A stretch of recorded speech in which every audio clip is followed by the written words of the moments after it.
Hello friends, hi, I am Ruturaj Patel and today we are learning our second chapter of History class 10th. The name of the chapter is Nationalism in India. Facts that matter in this chapter were the growth of nationalism in India up to the first decade of the 20th century. Nationalism captured the imagination of people and different social groups participated in the movements. So, guys, listen from here carefully. Here, from our first topic starts the First World War, Khilafat, and non cooperation. In the years after 1999, the First World War created a new economic and political situation. The people of India wanted to get rid of the British colonial government. Mahatma Gandhi became the leader in the struggle for independence of India. Unsatisfied the idea of Satyagraha, Gandhiji returned to India in January 1915 from South Africa, where he had fought the Rakist regime with a novel method of mass initiation, which he called Satyagraha. He organized Satyagraha movements in various places such as Champaran in Bihar, Kheda in Gujarat, etc. These movements proved to be powerful. The Rowlatt Act gave the British government immense powers to repress political activities and allowed imprisonment of political prisoners without trial for 2 years. Mahatma Gandhi now decided to launch a nationwide satyagraha. Rallies were organized in various cities. Workers went on strike in railway workshops and shops were closed down. On 13th April 1999 in Amritsar, a group of people was fired in an enclosed ground of Jallianwala Bagh by the orders of General Dyer. Hundreds of innocent people were killed. This agitated Indian minds that resulted in strikes, crashes with police and attacks on the government buildings. Seeing violence spread, Mahatma Gandhi immediately called off the movement and decided to launch a more broad-based movement in India. To unite Hindu and Muslims, Gandhiji decided to start non-cooperation movement in support of Khilafat as well as Swaraj at the Kolkata of the Congress session in September 1920. Why non-cooperation movement? Mahatma Gandhi declared that British rule was established in India with the cooperation of Indians.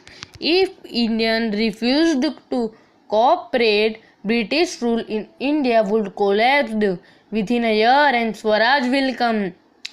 He proposed that movement should unfold in stages. It should begin with the surrender of titles that the ground awarded and the boycott of civil services, army, police, courts, legislative councils, schools, and to boycott foreign goods also. Many within the Congress were, however, concerned about the proposals. Finally, at the Congress session at Nagpur in December 1920, a compromise at the Congress session at Nagpur was worked out and the non-cooperation program was adopted. Different strands without the movement. Now from here our second topic starts, the movement in towns. The movement began with middle class participation in the cities, which affected the economy of the British. The import of foreign clothes helped between 1921 and 1922 as the boycott movement spread out and people began discarding imported clothes and started wearing only Indian ones. Production of Indian textiles, mills and handlooms went up, but the movement in cities gradually slowed down for several reasons. Rebellion in the countryside. From the cities, the Non-cooperation movement spread to the countryside. In Awadh, peasants were led by Baba Ramchandra, a sannyasi. In June 1920, Jawaharlal Nehru approached villagers to understand their grievances. Gandhiji declared that no taxes were to be paid and land was to be redistributed among the poor. Tribal peasants interpreted the message of Mahatma Gandhi and the idea of Swaraj in another way. They were prohibited from entering the forest to graze their cattle or to collect fuel wood and fruits. As a result, they revolted and attacked the police stations, attempted to kill British officials, and carried on guerrilla war for achieving Swaraj. Swaraj in plantations. Plantation workers in Assam who were not permitted to leave the tea gardens without permission thought Swaraj means the right to move freely in and out of the restricted places, retaining a link with the village from where they had come and everyone getting land in their own villages. In 1928, Bardoli Satyagraha was an important movement of farmers against to increase land revenue. The movement got huge success under the leadership of Sardar Vallabhbhai Patel. It laid the foundation of the civil disobedience movement against the British rule. Now, from here, our third topic starts towards the civil disobedience movement. In 1922, a Chauri Chaura in Gorakhpur, a peaceful demonstration in Bazaar turned into a violent clash with the police. Hearing of the incident, Mahatma Gandhi immediately called off the non-cooperation movement. Now, the Indian leaders began to work for full independence, means Purna Swaraj. The Simon Commission arrived in India in 1928. It was greeted with the slogan, Simon, go back. All parties, including the Congress and the Muslim League, participated in the peaceful demonstrations. Lala Lajpat Rai also participated in it. The British police was brutal suppression to break the opposition. Lala Lajpat Rai was severely beaten in lathi charge and he succumbed to his injuries on 17th November 1929. In 1929, a round-table conference was held, but it did not satisfy the Congress leaders. In 1929, under Jawaharlal Nehru, the Lahore Congress solemnized the demand of Purna Swaraj or full independence for India. It was declared that 26th January 1930 would be celebrated as the Independence Day, when people were to take a pledge to struggle for complete independence, but the celebration attracted very little attention. The Salt March and the civil disobedience movement. Mahatma Gandhi started his famous Salt March or Dandi March. This marked the beginning of the civil disobedience movement. Different social groups participated in these movements. Thousands in different parts of the country broke the salt law, manufactured salt and demonstrated in the front of government salt factories. Gandhiji was arrested. This provoked the industrial workers in Sholapur who attacked police posts, municipal buildings, law courts and railway stations. The government, however, responded with a policy of brutal repression. Gandhiji again called off movement and signed a pact with Irvine on 5th March 1931, according to which he agreed to participate in round table conference in London. But the discussion went fertile, and he returned disappointed. Back in India, he discovered the government had begun a new cycle of repression. So, with a great impression, Mahatma Gandhi relaunched the civil disobedience movement. This time, people did not show more enthusiasm. How participants were so the movement? In the countryside, rich peasants communities became enthusiastic supporters of the civil disobedience movement, but they were deeply disappointed when the movement was recalled off in 1931 without the revenue rates being revised. So, when the movement was restarted in 1932, many of them refused to participate. The poorer peasantry were also refused to participate. Also, prominent industrialists and industrial workers supported the civil disobedience movement when it was first launched, but when it was restarted, they showed their reluctance due to the failure of the Round Table Conference. However, women participated in movement on large scale. They participated in protest marches, manufactured salt and picketed foreign cloth and liquor shops. The limits of civil disobedience movement. The nation untouchables did not participate in the movement due to Congress policy. Many Dalit leaders stressed on their demands, but Mahatma Gandhi opposed it, saying that separate electorates for Dalits which slow down the process of the integration in society. Finally, Dr. Ambedkar, the great supporters of Dalit, ultimately accepted Gandhiji's point, and it resulted in the Pune Pact of September in 1932. It gave the depressed classes, later to be known as the scheduled caste, reserved seats in provincial and central legislative councils, but they were to be voted in by the general electorate.